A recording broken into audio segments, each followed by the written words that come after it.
आज के शो में।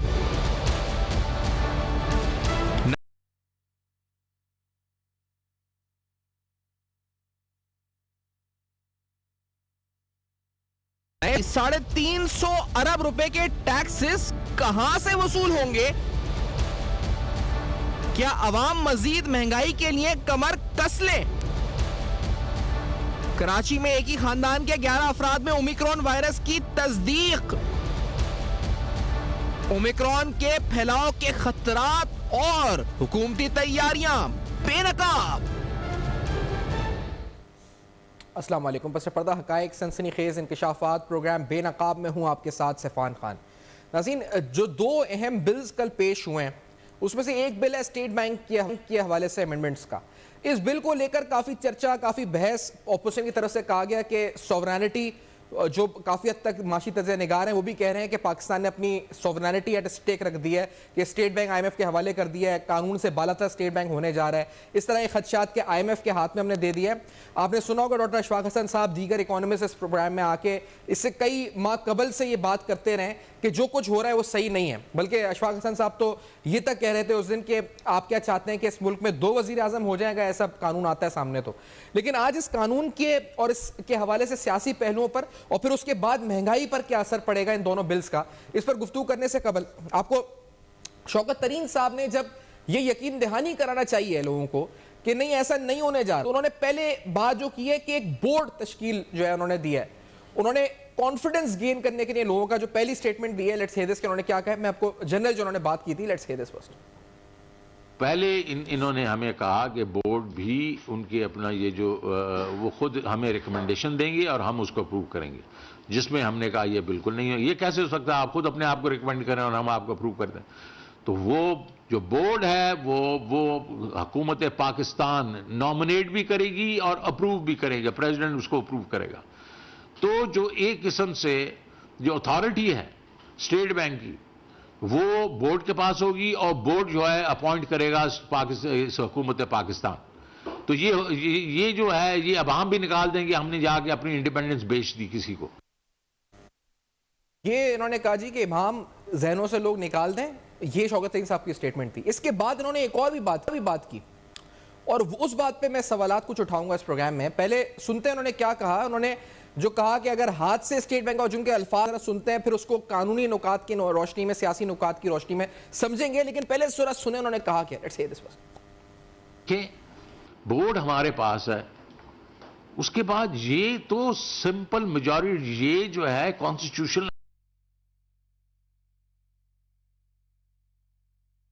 पार्लियामेंट इसके ऊपर सिंपल मेजॉरिटी के साथ वोटिंग करेगा। और अगर फर्ज करें हमारे ख्याल में अगर ये स्टेट बैंक हमारे से हाथ से निकलने की कोशिश करेगा, हालांकि होना नहीं चाहिए, तो हम एक सिंपल मेजॉरिटी के साथ जाके वो खत्म कर देंगे उसकी जो ऑटोनॉमी। वो कोई क्या मसला है। अच्छा, निहाल हाशमी साहब नून लीग के सीनियर रहना प्रोग्राम में साथ मौजूद है। निहाल हाशमी साहब, ये जो कह रहे हैं शौकत तरीन साहब, आप समझे कि एक तरफ वो कह रहे हैं कि हम खुद मुख्तार कर रहे हैं स्टेट बैंक को, दूसरी तरफ उसी बात के अंदर वो ये भी कह रहे हैं कि हम चाहें तो खुद मुख्तारी 1 मिनट में वापस ले सकते हैं सिंपल मेजॉरिटी से। तो कानूनी तौर पे पहले वकील के तौर पे समझाएं कि ये कॉन्स्टिट्यूशनल अमेंडमेंट तो है नहीं, तो ये वापस ले सकते हैं इसको। लेकिन दूसरी तरफ इसी बिल के अंदर इन्होंने ये लिख दिया कि the bank shall be consulted prior to the introduction of any bill by the federal government in the parliament which may have a bearing on the functions of the bank. तो इसका मतलब कंसल्टेशन पहले जरूरी है। State bank है, bill से तजाद है, कहना क्या चाह रहे हैं शौकत तरीन साहब यहां पे? जी बिस्मिल्लाहिर्रहमानिर्रहीम। देखिए सफान, आप समझने की कोशिश करें कि इस हुकूमत की जो माशी पॉलिसी है,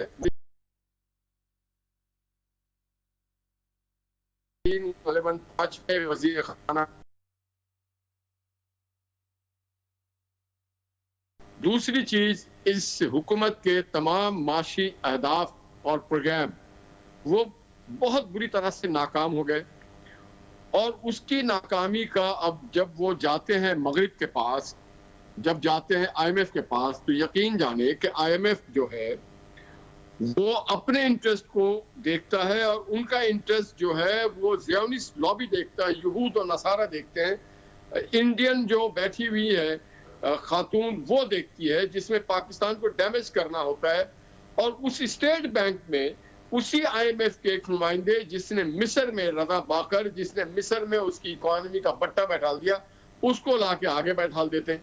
फिर ये सुप्रा पार्लियामेंट बनाना चाहते हैं स्टेट बैंक को कि if you want to introduce any money bill before the parliament you have to take a clearance और a consent from the State Bank. Who the hell is the state bank? नहीं, consent नहीं, control the consultation, affairs of the consultation. parliament or money bills to consult नहीं parliament? Sir, consultation का लफ्ज इस्तेमाल है, इसको Who the समझाया। hell is the state मैंने bank for the पूछा नामवर consultation? वकीलों से, वो कह रहे हैं कंसल्टेशन कंसेंट नहीं होता, कंसल्टेशन से पूछा है। तो क्या मतलब इसको डिफाइन तो नहीं किया इस बिल में?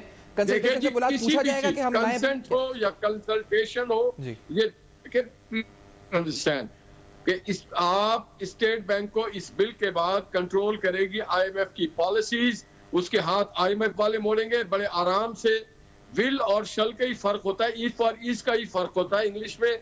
वो अगर ये ग्रेजुअली कंट्रोल करना शुरू करें, जैसे इस इंडिया कंपनी ने हिंदुस्तान में सिराजुद्दौला के साथ जिस तरह से उन्होंने ईस्ट इंडिया कंपनी की माशी मामलात और बैंक और ट्रेजरी और वो जब मामलात किए थे, सेम पैटर्न पे ये लेके जा रहे हैं। हमें मोहताज बनाना चाहते हैं यहूदियों का, नसारा के, मगरिब का और पाकिस्तान दुश्मन कुव्वतों के। स्टेट बैंक पाकिस्तान का स्टेट बैंक है, इसको कंट्रोल पाकिस्तान का फाइनेंस डिपार्टमेंट को करना चाहिए, इसको कंट्रोल पाकिस्तान की फाइनेंस मिनिस्ट्री के पास होना आप चाहिए। लोग क्या करेंगे न्यायालय इसके ऊपर अब आवाम जानना चाहती है ना कि आप लोगों ने कल पार्लियामेंट में भी तकरीर करी और आपने बयान किया कि किस तरह ये खुद मुख्तारी पे हमला है पाकिस्तान की। अभी भी आप जो बात कह रहे हैं, लेकिन अब आपकी तरफ से अमली तौर पर क्या होगा? कानूनी रास्ता इख्तियार किया जाएगा, सियासी पार्लियामानी रास्ता, तमाम ऑप्शंस नून लीग ने क्या रखे हैं अपने पास?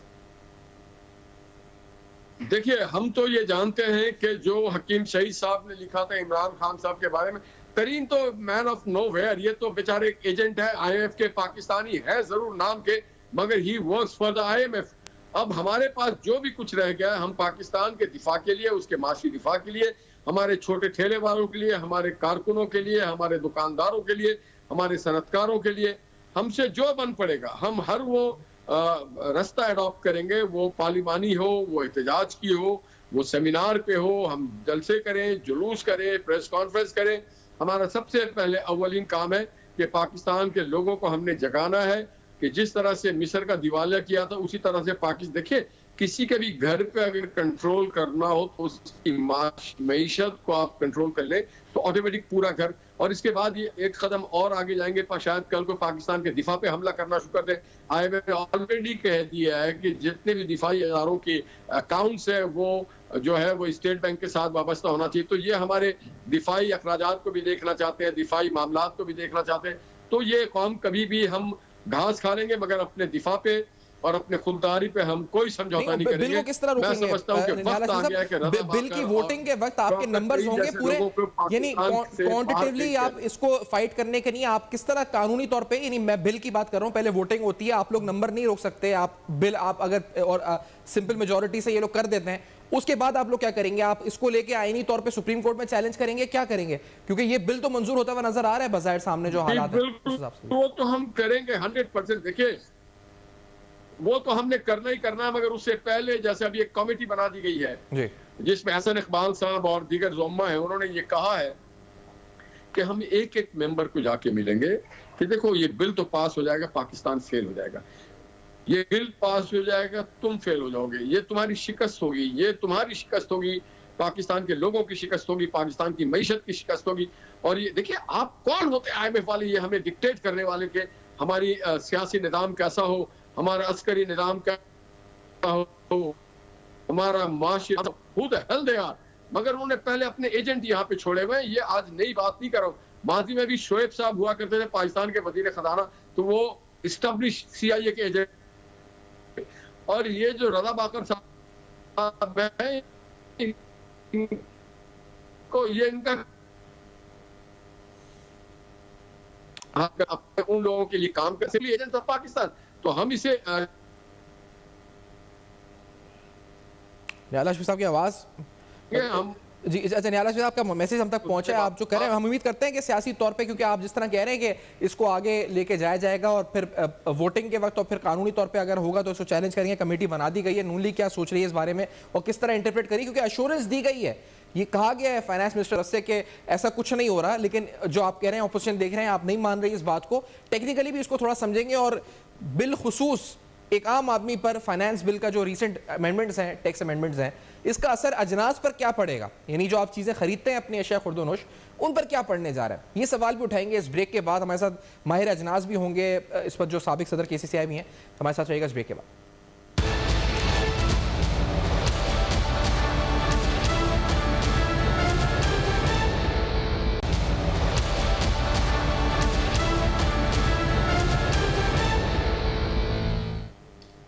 Welcome back. आप देख रहे हैं बेनकाब, और बेनकाब में आपके सामने बड़ा ऑब्जेक्टिवली डिफाइन किया कि क्या ये बिल कहता है। शौकत तरीन साहब स्टेट बैंक की एक्ट के हवाले से क्या कहते हैं, क्या फरमाते हैं।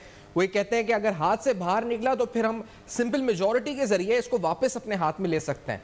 तो ये जो स्टेटमेंट है, इसकी लीगल और पॉलिटिकल मीनिंग्स और पॉलिटिकली अपोजिशन क्या करेगी, इस पर हम सवाल उठा रहे थे। नून लीग की तरफ से मिफ्ता इस्माइल साहब ने भी आज एक स्टेटमेंट दी है और इस बिल के कुछ अहम नुकात की बुनियाद पर कुछ अहम सवालात उठाए। मिफ्ता इस्माइल साहब ने क्या सवालात उठाए, लेट्स हियर दिस।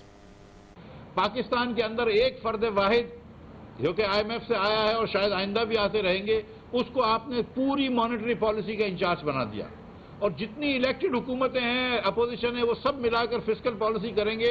अब फिस्कल पॉलिसी और मॉनेटरी पॉलिसी की कोई कोऑर्डिनेशन नहीं होगी। ये एक, मैं आपको सच बता रहा हूं कि ये शायद दुनिया के किसी भी मुल्क में इस किस्म का कानून ना हो। ये बेसिकली हमने कह दिया है कि स्टेट बैंक ऑफ IMF कर दिया है, स्टेट बैंक ऑफ पाकिस्तान नहीं रहा। उसके बाद इन्होंने कहा है कि स्टेट बैंक का वाहिद जो मकसद होगा वो इन्फ्लेशन कंट्रोल करना होगा, जिसमें आप देख रहे हैं कि स्पेक्टेकुलरली फेल हो रहा है स्टेट बैंक, और हुकूमत के कोई और ऑब्जेक्टिव नहीं हो सकते स्टेट बैंक के जो इसके खिलाफ हों, और इसके हर ऑब्जेक्टिव को इसके मातहत होना है। नाज़रीन, इसमें ये बात भी बड़ी अहम है कि ऑब्जेक्टिव डिफाइन कौन करेगा, मैंडेट डिफाइन कौन करेगा, ये भी अभी तक वाजे नहीं है।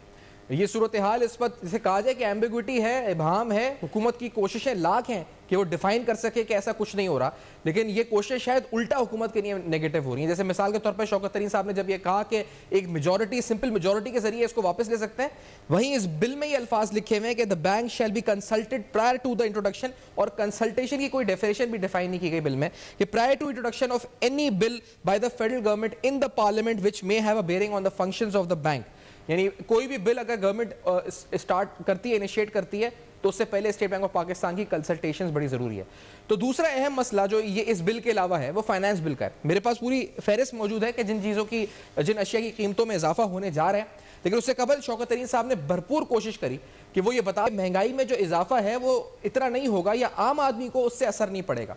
उन्होंने उसके ब्रेकअप्स भी दिए कि तकरीबन 2 अरब रुपए का ऐसा टैक्स है जो कि डायरेक्ट आम आदमी को हिट करेगा, बाकी नहीं करेगा, और कुछ एग्जेम्पशंस है जिसका वो जिक्र कर रहे थे। जरा सुनते हैं पहले उन्होंने क्या कहा है, फिर आपको असल हकीकत बताते हैं। फूड आइटम्स हैं, सारे फूड आइटम्स हैं, उसके बीच में wheat flour, wheat bran, rice, vegetable, fruits, pulses, fresh fruit, poultry, fish and meat, ये भी है, milk and fat filled milk, sugar cane and beet sugar, ये रॉ मटेरियल्स जो हैं ये भी टैक्स एग्जम्प्ट है, वो है अपना, इसमें हमने डिफेंड किया इनको। Educational books, stationery, imported parts of computer and laptops, imported CKD kits for electric vehicles, imported plant and machinery SCGs, ये वो चीजें हैं जिसको हम, मतलब है कि जिसपे सेल्स टैक्स लगेगा ही नहीं।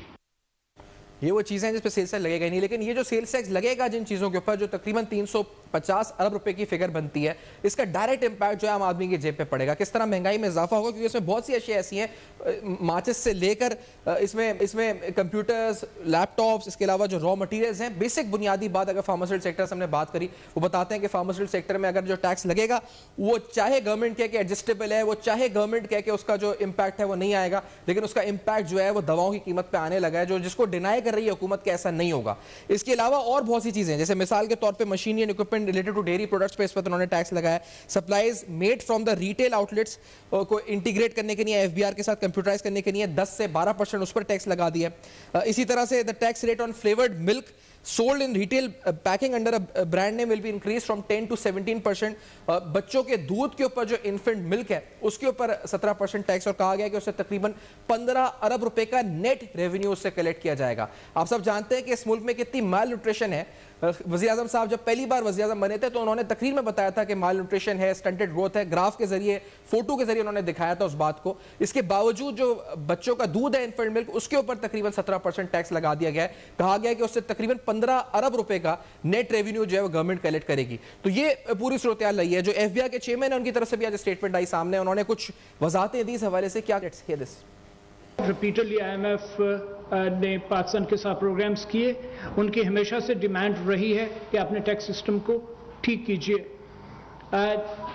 रेवेन्यू बढ़ाइए ताकि आप एक सेल्फ सस्टेनिंग मुल्क के तौर पे इमर्ज हों, अपने आप को सस्टेन कर पाएँ। हर दफ़ा जब भी IMF की डिमांड आई हमने नए टैक्सेस लगा दिए, लेकिन पुरानी जो एग्जेम्पशंस थी, जो एम्बेडेड थी विद इन द सिस्टम, जो किसी न किसी जो इकोनॉमिक इंटरेस्ट ग्रुप से कंसर्न करती थी, उन पे किसी ने नहीं हाथ डाला, क्योंकि politically it was very very unpopular decision. तो ये तो थी वजाहतें। तो हुकूमत की बार बार वजाहतों के बावजूद शायद वो वजाहतें इस वक्त ना आम आदमी के जहन में इस वक्त समा रही हैं, ना इसके अलावा अपोजिशन इसको समझ पा रही है, चाहे वो स्टेट बैंक के कानून से मुताल्लिक हो या महंगाई से मुताल्लिक हो। आफ्टर दिस ब्रेक आएंगे तो एक और बड़ा थ्रेट पाकिस्तान इस वक्त फेस कर रहा है और ये पूरी दुनिया तक फैल चुके हैं ओमिक्रॉन। पाकिस्तान में कितना खतरा है, पाकिस्तान की तैयारी आखिरकार क्या है। शहर कराची के अंदर जहां कल भी 11 केसेस रिपोर्ट हुए एक ही खानदान के, इस पर गुफ्तगू होगी और जानेंगे कि आखिर थ्रेट क्या है और हुकूमती तैयारियां इस सिलसिले में क्या हैं। इस ब्रेक के बाद हमारे साथ रहिए।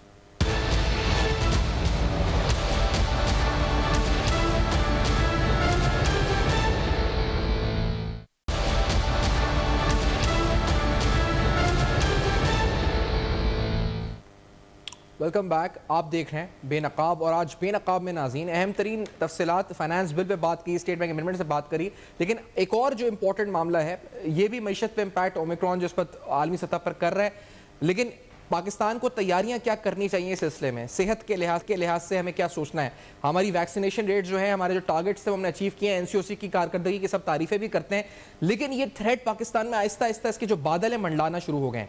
शहर कराची में कल भी एक ही फैमिली के तकरीबन 11 लोगों में जो ओमिक्रॉन की तस्दीक हुई। इसके अलावा जो तकरीबन 75 के फिगर्स कल NIH की तरफ से यानी नेशनल इंस्टीट्यूट ऑफ हेल्थ की तरफ से सामने आई थी। ये फिगर कितनी मिसलीडिंग है इस पर भी बात करेंगे, लेकिन इस वक्त हमें फौरी तौर पर क्या करना चाहिए, यानी हमारी हुकूमत को क्या करना चाहिए, रियासत को क्या करना चाहिए। डॉक्टर जफर मिर्जा साहब प्रोग्राम में साथ मौजूद हैं, साबिक मावन खुसूसी बराए सेहत है। डॉक्टर साहब फरमाइएगा, पहले तो ये नंबर आपने कहा कि मिसलीडिंग है 75 जो NIH ने नंबर दिया है, क्यों आपको ऐसा लगता है और क्या इसकी कम्युनिटी ट्रांसमिशन ज्यादा हो चुकी होगी पाकिस्तान में अब तक? जी शुक्रिया। ये मिसलीडिंग इस हवाले से है कि अगर आप इसको एब्सोलूट नंबर समझ लें तो फिर ये बहुत मिसलीडिंग है। मतलब इसका ये है कि ये रिप्रेजेंट करता है उन टेस्ट्स को कि जो किए गए उन पॉजिटिव कोविड-19 के पेशेंट्स के टेस्ट्स के अंदर से ये सबसेट है, जो कि एक बहुत मामूली सा 0.5% या 0.6% टेस्ट किए जाते हैं, उनमें उन लोगों में से जो पॉजिटिव आए होते हैं। तो इसलिए इससे ये तखमीना लगाना तो मुमकिन नहीं होता कि कितने % लोगों को ओमिक्रॉन है पाकिस्तान के अंदर या कितने लोगों के अंदर ये सर्कुलेट कर रहा है, लेकिन ये आपको इतना ज़रूर इंडिकेट करता है कि ये वेरिएंट मौजूद है और ये अगर आप रिपीटेडली ये टेस्ट करते रहे और उनकी शरह ज़्यादा आती रहे तो इसका ये भी मतलब लिया जा सकता है कि ये बढ़ रहा है। अच्छा डॉक्टर साहब, ये आपने जो टेस्टिंग की बात की, आप इस पे रोशनी डालना चाहेंगे कि शुरू से जब ये मामला शुरू हुआ है टेस्टिंग कैपेसिटी की बात होती रही है कि पाकिस्तान को बढ़ानी चाहिए, यहाँ पर टेस्ट 6,000, 7,000, 8,000 रुपए का प्राइवेट सेक्टर में होता है, वैसे ही लोग टेस्ट और लैब से भागते हैं। फिर आप साइकी भी समझते हैं लोगों की, किसी को बुखार नजर जुकाम होगा वो घर पे बैठ जाएगा, रेस्ट कर लेगा, टेस्ट पे नहीं जाएगा, फिर ऊपर से अगर 8,000 रुपए का टेस्ट होगा ऐसे माशी हालात में तो बिल तो बिल्कुल भी नहीं जाएगा कोई मिडिल क्लास का टेस्ट कराने के लिए। तो ये तो नंबर पे शायद इतना ही रहे, हमें टेस्टिंग का पता ही ना चल सके। नहीं, इसमें मेरा ख्याल एक और वजाहत की बड़ी ज़रूरत है जी। जब हम ये कहते हैं कि टेस्ट से पता लगा कि ये ओमिक्रॉन है, तो ये वो PCR टेस्ट नहीं है कि जो 100 से ज़्यादा लैब्स के अंदर PCR टेस्ट होता है। वो टेस्ट होता है सिर्फ ये जानने के लिए कि कोविड-19 है या नहीं, लेकिन कोविड-19 का कौन सा वेरिएंट है ये PCR टेस्ट हमें नहीं बताता। इसके लिए मखसूस किस्म के टेस्ट मखसूस किस्म की लेबॉर्ट्रीज़ के अंदर होते हैं, जिनको हम जेनेटिक मैपिंग कहते हैं या जेनेटिक सीक्वेंसिंग कहते हैं। ये हर लेबॉर्ट्री के बस की बात नहीं।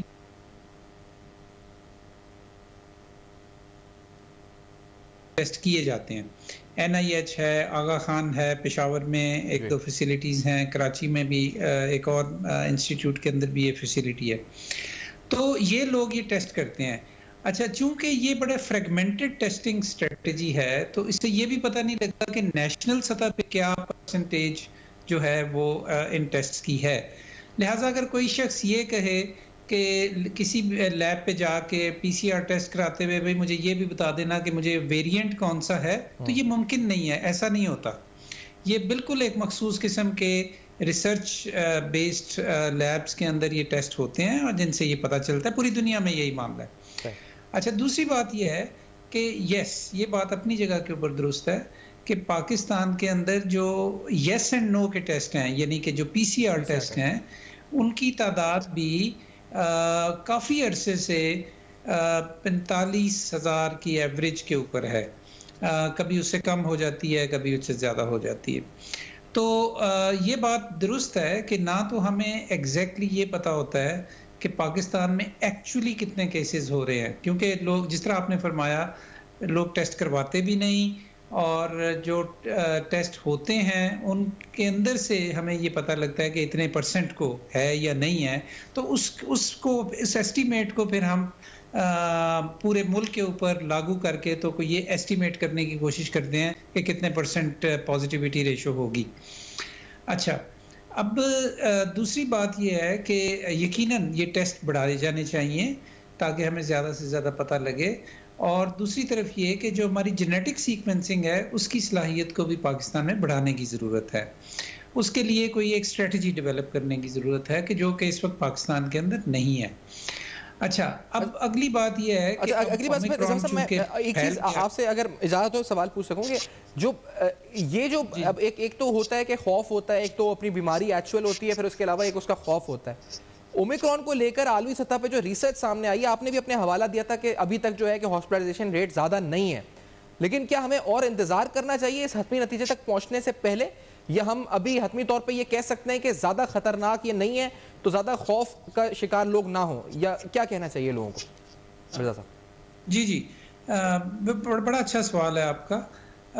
मेरा ये ख्याल है कि यकीनन ये एक बहुत बड़ा ख़तरा है और इसके ऊपर WHO ने बहुत इसको सीरियस सिचुएशन करार दिया है, लेकिन इसके बावजूद पैनिक करने की ज़रूरत नहीं है, क्योंकि जब पैनिक में लोग चले जाते हैं तो फिर बहुत सारी हम गैर माकूल किस्म के फ़ैसले भी करते हैं और घबराहट में बहुत सारी गलत चीज़ें भी हो जाती हैं।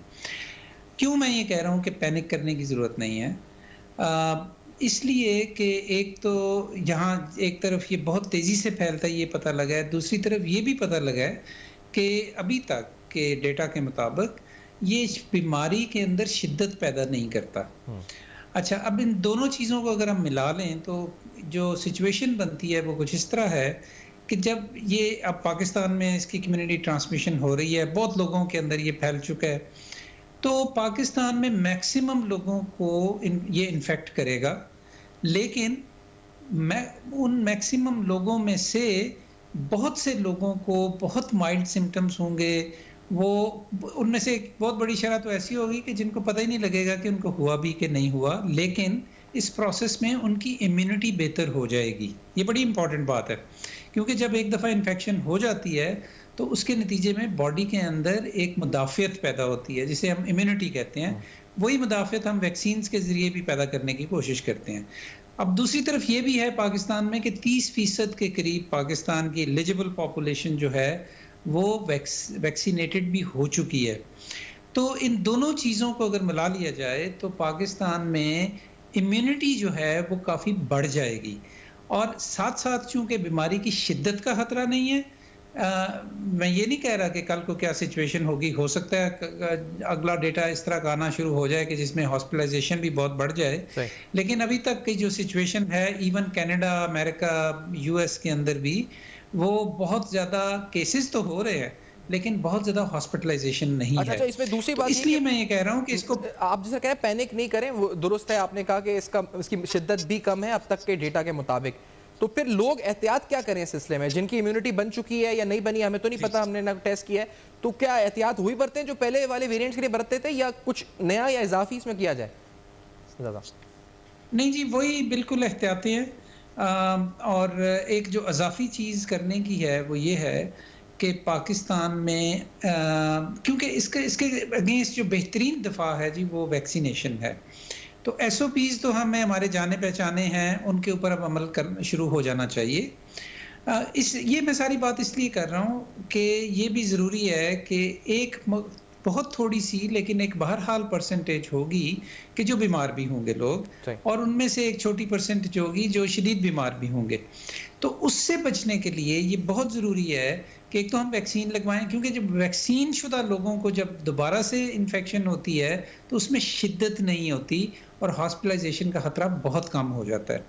और दूसरे ये कि SOPs का इस्तेमाल करें, और ये दोनों चीज़ें अगर कर ली जाएं तो फिर यकीनन पैनिक करने की ज़रूरत नहीं है। लेकिन गवर्नमेंट की तरफ से दो चीज़ें करने की बहुत ज़रूरत है।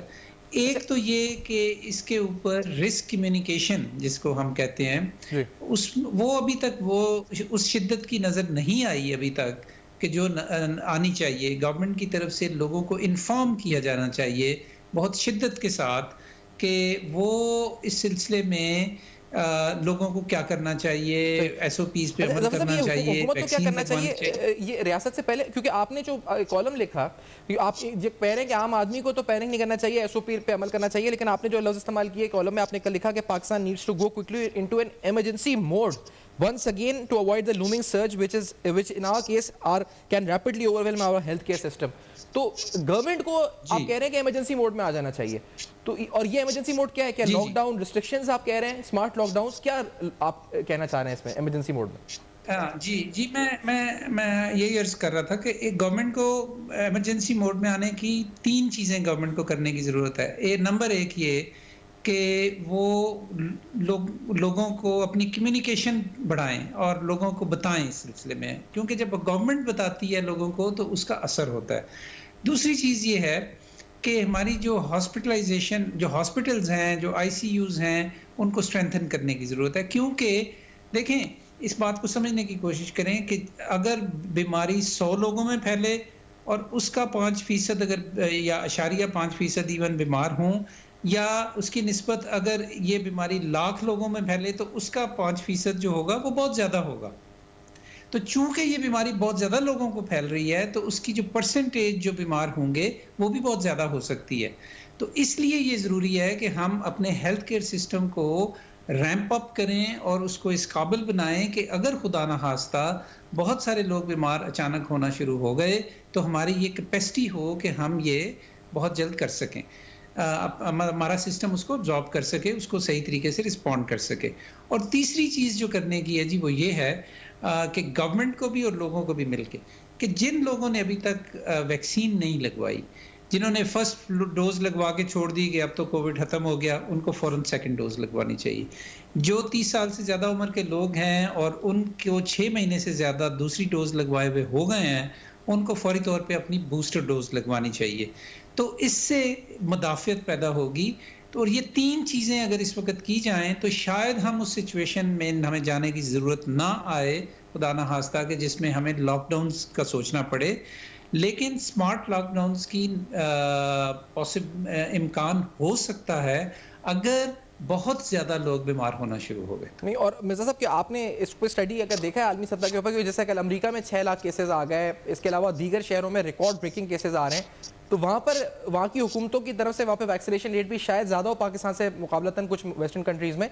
क्या वहाँ पर जो है वो इस रिस्ट्रिक्शंस की तरफ बात जा रही है या नहीं जा रही, और अगर जा रही है तो क्या पाकिस्तानी हुकूमत को स्मार्ट लॉकडाउन या इससे आगे जो स्ट्रैटेजी होती है, रेस्टोरेंट्स, इंडोर डाइनिंग्स बंद करना, ये तमाम इक़दाम उठाने पड़ेंगे या इंतजार करें कि 10% रेट हो जाए, 12% रेट हो जाए जो उनको एक थ्रेशोल्ड बनाया हुआ है, उसके बाद उन इक़दाम की तरफ जाए?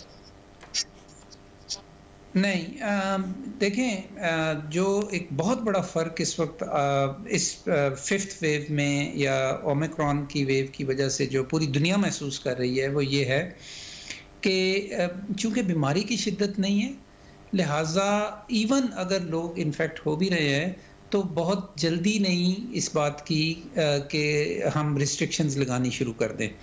आपने देखा कि जब ओमिक्रॉन एकदम से आया तो अफ्रीका से जो एयरलाइन जो जहाज़ आ रहे थे यूरोप के अंदर, उनको फौरी तौर पे बंद कर दिया गया। इन द हाइंडसाइट ये भी गलत था। लिहाजा रिस्ट्रिक्शन जो होता है ना वो लॉस्ट रिजॉर्ट होता है, वो आखिरी आपका एक तरीका होता है चीज़ों को दुरुस्त करने की तरफ ले जाने के हवाले से। तो फिर आप स्मार्ट लॉकडाउन्स करते हैं या लॉकडाउन्स करते। मेरा नहीं ख्याल कि पाकिस्तान में फौरी तौर पे इसकी ज़रूरत महसूस होगी, और मेरा ये ख्याल है कि हम इसमें से निकल जाएंगे, लेकिन हमें हर तरह की सूरत हाल के लिए तैयारी ज़रूर चाहिए और तैयार रहना चाहिए इस सिलसिले में। लेकिन अगर ज़रूरत पड़े तो स्मार्ट लॉकडाउन ज़रूरत पड़े तो सर, क्योंकि जैसे मिसाल के तौर पे यहाँ पर तो हमने देखा है, मैं जहाँ पर हूँ कराची में, पुलिस की चांदी हो जाती है, 6 बजे मार्केटें बंद, पुलिस 5 बजे वहाँ पहुँच जाती है, कहीं पहुँचे ना पहुँचे वहाँ ज़रूर पहुँच जाती है मार्केट बंद करने के लिए। शादियों का सीज़न है, आप जानते हैं मिर्ज़ा साहब, दिसंबर का, फिर जनवरी है और फिर फरवरी है, हर महीने ये लगातार शादियाँ हैं, सीज़न है, गैदरिंग्स होंगी, कई 100 की गैदरिंग्स हो रही हैं, ना वो इस पर ओवरसी हो रही हैं इस तरह से, ना उनकी मॉनिटरिंग हो रही है, क्योंकि हुकूमत ने भी कोई इस तरह से अलार्म बेल्स नहीं रेस किए अभी तक, और ना प्रोविंशियल ना डिस्ट्रिक्ट सतह के ऊपर अलार्म बेल्स रेस हुए हैं। तो फिर ये सब तो होता है, ये जनवरी फरवरी शादियाँ होंगी, गैदरिंग्स होंगी, लोग मिलेंगे, इवेंट्स होंगे, तो कॉन्सर्ट शुरू हो गए हैं, आपका PSL आगे आ रहा है, तो लोगों की गैदरिंग तो होगी अगर पहले से इकदाम ना किए जाए, तो सही होगा ये?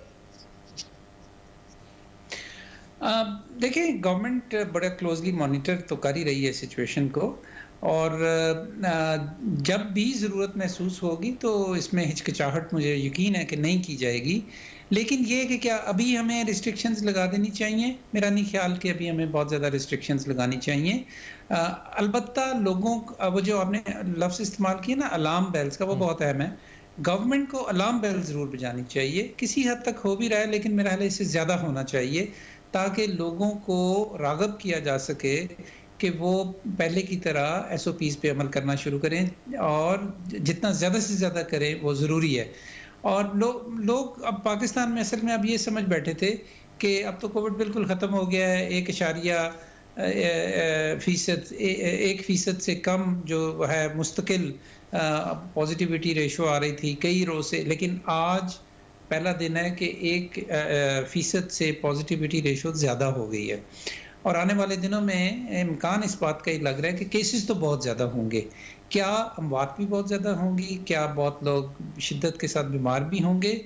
इसके बारे में एक मुहतात बयान यही इस वक्त दिया जा सकता है कि उम्मीद है कि ऐसा नहीं होगा, लेकिन अगर ऐसा हो जाए तो हमारी तैयारी मुकम्मल होनी चाहिए, और जो भी इक़दाम गवर्नमेंट को करने चाहिए वो उसके लिए बिल्कुल तैयार होने चाहिए।